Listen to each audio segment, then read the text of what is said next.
All right, today we're going to go through an easy project, which is hanging curtain rods. Uh, the hardware, it's really important that you get it nice and flat and level. If not, you're going to see those curtains hanging at an angle. If you're like me, that'll bug you. So I'll be using just a couple of tools, but in particular, since I'm using going across two windows that are close together, I'll be using a laser level. Rather than trying to do the measurements and making sure everything's the same height from the ceiling, I'll just use that level. Make sure that they're nice and flat and level across the two windows. So really, just a drill bit, a power drill, that laser level, then the hardware for the curtains. So I'll get going, take everything out, and kind of show you the process that I use. Alright, so inside the box, most curtain rods look pretty similar. I'll be going this, but it should be the same steps for really any. You're going to have a pack of hardware, drywall screws. Most of the time you're not going to be able to find a stud, and for most curtains won't necessarily be needed. Always better to go into a stud rather than the drywall if possible, but sometimes gets challenging. So I've got two sets in here. You can see there's three of the curtain rod brackets per curtain rod, two curtain rods. The rest of the pieces in here for extension, but really the most important part is here. All right, so here's the hardware included for hanging the curtain rods. Three of these brackets per curtain rod. Really straightforward. Most of them look very similar. This particular one, you'll use this flat side, of course, against the wall. You'll drill your holes, screw in at least one of the screws that will be used for hanging it. It'll slide through that eyelet and then drop down on it, and then you can tighten it in and screw in your next one. Or you could probably just drop it on both, but I'd recommend doing the top one first. Then you'll just, basically the rod itself will just sit in there and hang. Use this thumb screw to tighten it to make sure it doesn't fall out. This is the laser level that I'll be using. Picked it up off Amazon. I'll throw the link in there. It was pretty inexpensive, but I really like it. There's a few neat features that I like in particular about it. First and foremost is that it is very, very easy to use without a tripod or anything else. It's got a number of features, but primarily what I use is the suction feature. So it's got a little vacuum built on the back. I'll show you how it works. But basically you've got your levels, both horizontal and vertical, that you can use, so you can kind of point it any direction you want. There is a laser that shoots out the bottom. I'll show this on the wall, it'll be a little bit easier, but basically I place it where I want on drywall anywhere. I'll hit start on the vacuum button. It'll create suction. It'll stay nice and tight the entire job. Battery operated, no holes in the wall from this, nice and clean. It's also got some features up here that are supposed to catch drill holes, then catch the drywall dust. Frankly, I found that to be a little more trouble than it's worth, so I don't tend to use that. Just use the laser level feature. So we'll go from there. I'll show this up on the wall and we'll get going. So this laser level, really straightforward. Like I said before, it's got a couple of levels here, just bubble levels. Operation's really simple. It's got a button on one side that is a on button, but on the other side that's a stop button. Then this is a release for, like I mentioned, this was a dust trap. I'm gonna go ahead and take that off. Just push, pulls forward, comes off. I'm not gonna use it. That's just for catching dust from a drill bit. So now basically I have a nice compact laser level that also vacuums to the wall. So with one press, I get those lights, check the battery. Second press, you can't see it. You can, there you go. But a laser level, when I'm against the wall, that'll draw a line straight across it. Second press, and it's off. And a long press, it'll use the vacuum feature that I'll use against the wall. Very easy to turn that on, off, make adjustments. But one of the most important things when you're hanging curtains is first and foremost decide how high you need them above the window. That is gonna be based on a number of things. One, personal preference. Two, you probably don't want your curtains dragging on the ground, so probably hang those up, the curtains that you're gonna go with. And then the preference is gonna be not drilling directly into the wood. While that's much more sturdy, it's gonna make your room look a little bit smaller because your curtains are gonna hang lower. And frankly, if you ever wanna move them, you've got a hole into the wood itself, which is much harder to repair than into drywall. So recommend going into the drywall. I've done my measurements for my curtains. I need to hang these 3 inches above the lip here of this window frame. So I always like to do that just with a simple pencil. Once I make one mark with that, so I got 3 inches here, pencil. This doesn't necessarily have to be an exact science.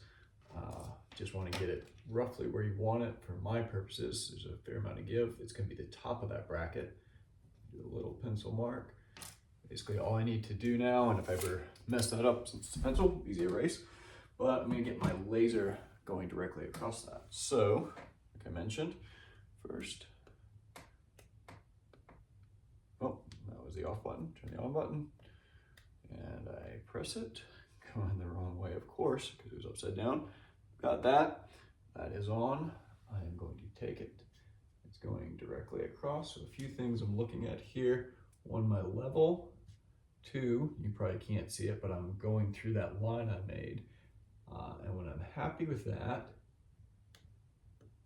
I'm going to do a long hold. All right, you heard that? All right, you can hear that. Maybe you can hear it, maybe you can't. That was a vacuum, so I actually pulled it in. It doesn't make any sound while it's on because it makes that vacuum and then just stops, so the battery lasts a really long time.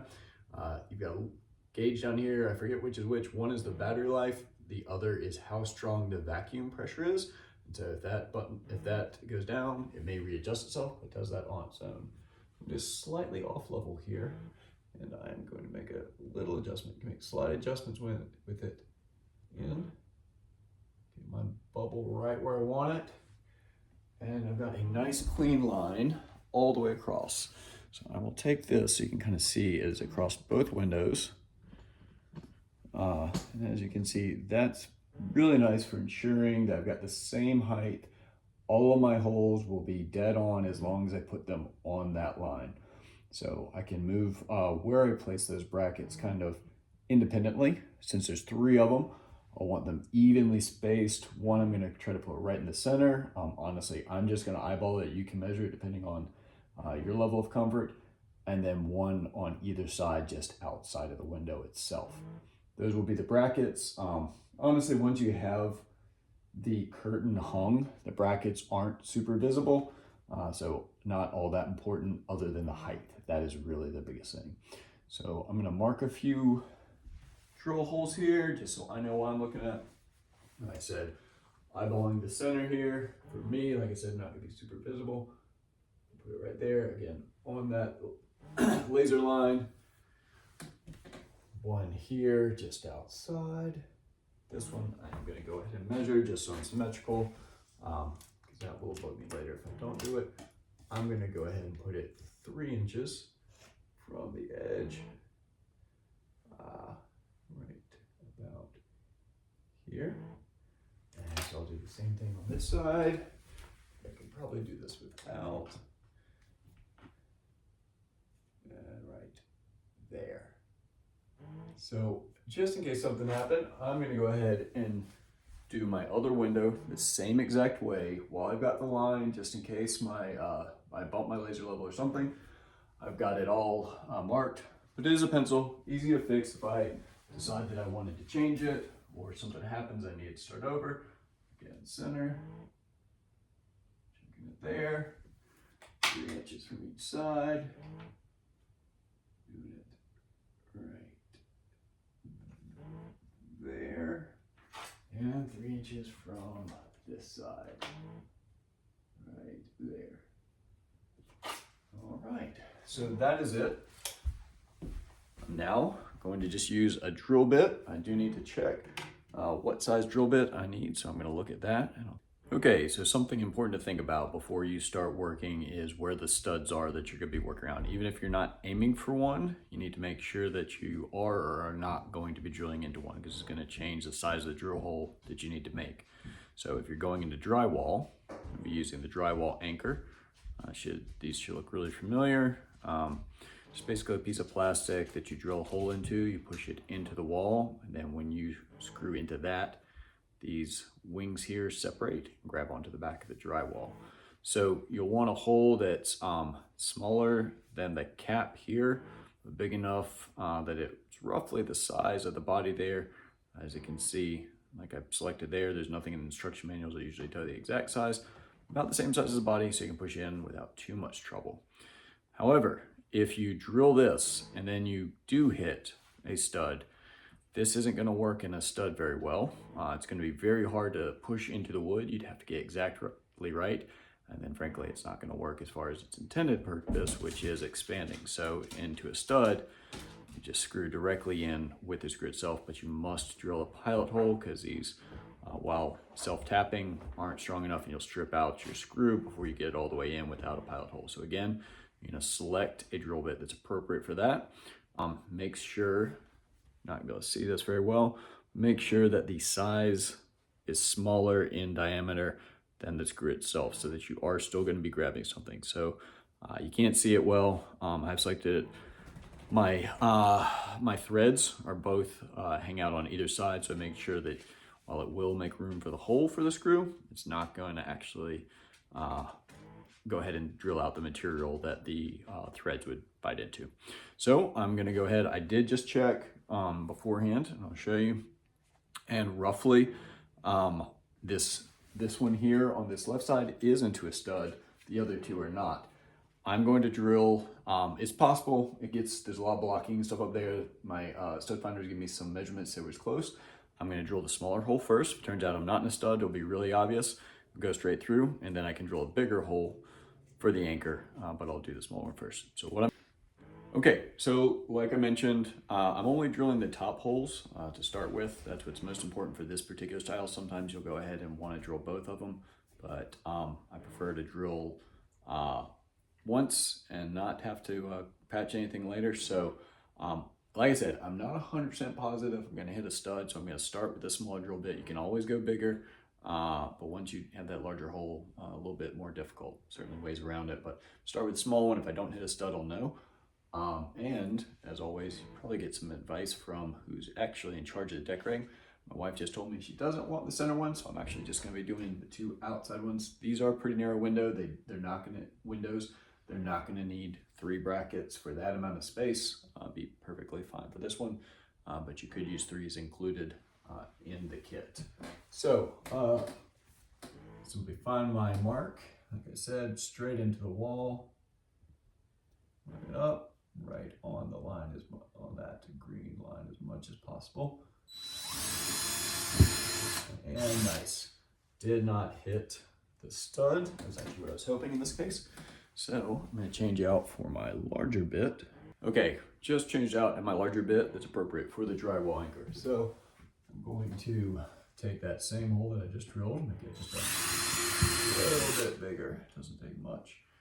Since it's just going through drywall, I drilled it big enough that I should be able to just with my thumb. You can of course use a hammer to lightly tap these in. I'll see if I need to go grab one. Doesn't seem like it. Push, push, push. Push, push. All right, nice and flat. You can see that's going right across. You can see that one's going right through the line. I am going to go ahead and pull my other hole for the one on this side. It takes a second as I find my mark. Found my mark. Color of my pencil is just about the exact color as this wall paint. Makes it a little tricky. Again, straight in, nice and easy, right through. I can set my drill bit down. Excuse me, my drill. Take my other anchor, and I will push this one through, just like the other one. Nice and easy. All right, and pushing it in. Lips of this one. Those drywall anchors are really cheap. If you ever get, I'm just grabbing 2 screws from behind the camera here. If you ever get one that you're not comfortable with, I really recommend going to Lowe's or Home Depot, wherever you get your equipment, and getting a nice pack. Some don't have a lip on them, and they tend to, when you're pushing on them, go straight through. You get them lost behind the drywall. It's just not needed for something so cheap. You can get a whole pack of drywall anchors and screws, just multi-purpose ones for really cheap. Then you don't have to worry about anything like that. And you know they're higher quality, give different ratings. Sometimes kits come with cheaper than you really want. So you can see these things are nice and lined up. Again, get it nice in there. Drill it in. Drill it in, leaving quite a bit. I don't need to get these tight yet. What I'm really doing is just getting them ready for that eyelet, so that I can hang the bracket on it. Okay, so got 2 screws in there. I'll show you a close-up real quick of what that looks like. Okay, close-up of what I did here. As you can see, there's a drywall anchor hanging out just a little bit. Screw in all but maybe, I don't know, 1/4 inch hanging out, sorry. 1/4 inch hanging out. Same exact thing on this side. About a 1/4 inch exposed. Get it in focus. And we're gonna hang our bracket on it. All right, so a few things now. I am well done with the laser level, as you can see. I think I hit this pretty well, nice and easy. I can take this down with the push-up button right off, as you can see. So now that's done. Turn that off. And I can proceed with putting this. So again, this bracket has an eyelet on it. I will drop it right on. And that's why I left it out. So it's nice and easy to get on. So it goes right over. It hangs just like that. So I'll do that to the other one as well. Obviously it's not tight yet. That's not the purpose. The purpose is get it where it is supposed to be. Sorry, I was off camera there, but same thing. So we'll get those flat, then I can tighten that up and I add the additional screw that's just below it there. Okay, so now I'm going up to add the other anchor. This is hanging nicely, it's where we want it. You can see that. So hold it tight against the wall. And again, I'm gonna use a pencil to make my mark and then move this out of the way. So against the wall, how I want it. Be nice and flush. Make a mark right here in the dead center.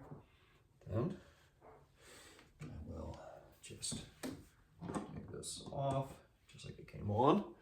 And again, on the dot, straight in. And there we go. In and out. Put the drywall anchor up here at the set. Push it in just like the other one. Nice and easy. Now, that one on there. Got my screw to tighten it. And now the trick on all these, the trick that I've actually found on these, the hardest part is getting in there because you have a tight spot for your drill. So get it as maybe as close as you can, so that you're only tightening up a little. So at this point, get it kind of, back it off just a little bit more so I can still slide it on there.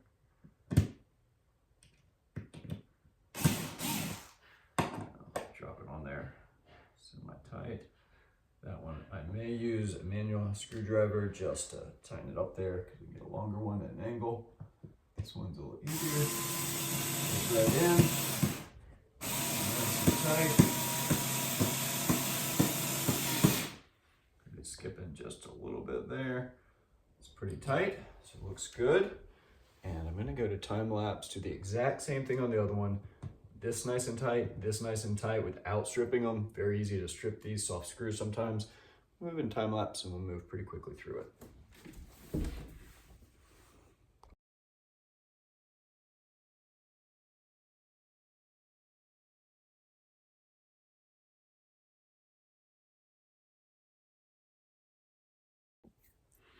All right, so just time lapse, do the exact same thing on that one I did before on this left one.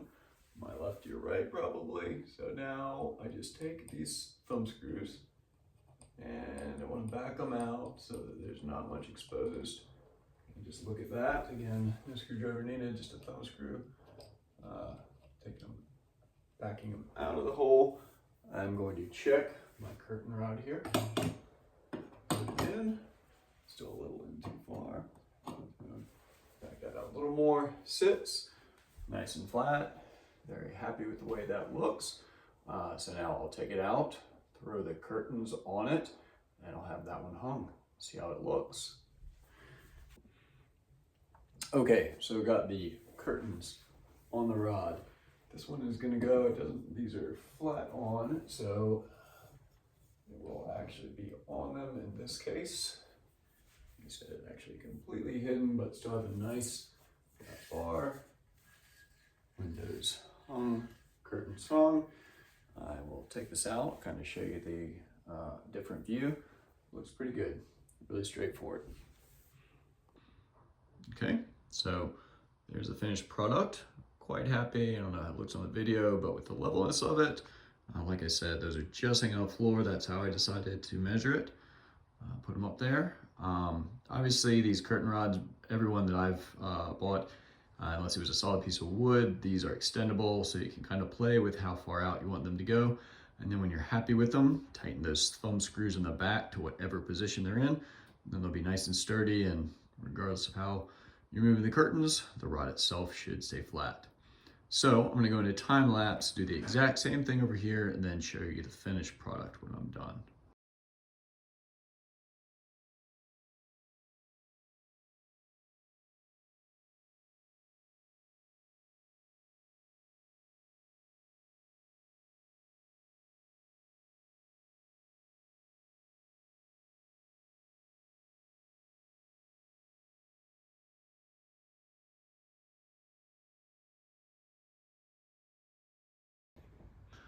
All right, so there is the finished product. I just finished that one up again. Quite happy with how level it is. I might be holding the camera just off to a little, but really happy with the way that came out. Nice level flat across the two. This one we went ahead and steamed out. You know, obvious things to think about that I didn't capture. Make sure that you're, as you're putting your curtains on your rod, make sure they're put on the right way. There usually is a seam side versus an outside. Just, you know, prevent yourself from having to do it multiple times. I showed you some hardware on the front end. There was extensions for these particular ones. You can screw in lots and lots of extensions, make them longer. But for this one, nice, short, easy runs on both of them. You see how it went. Real quick recap, the tools that I needed for this job. This one, drill and drill bit for the pilot holes. Screwdriver, I use both an electric and a manual with a longer handle. You definitely could have done it just with the manual by itself. A laser level, I think, makes the job so much easier and more consistent. And a tape measure and step ladder. That was about it. I'll say this job, you know, quite easy, very approachable. Easy ways to just go slowly, get it right the first time, but if you make a mistake, as you can see, there's a little bit of forgiveness there, and that your curtains are probably gonna, if you did have to drill 2 holes, they'll probably be covered up, be really easy to patch to with just a little bit of putty and paint. But yeah, easy job. Probably if I wasn't videoing and going, maybe 10 minutes, 10 to 12 minutes per window, and we'd be moving and rock and rolling. So highly encourage you to give it a try. I'll add some links to anything I use that I found useful other than just basic things like screwdrivers. And if you have any questions, hit me up in the chat. And if you liked it, subscribe. Thanks.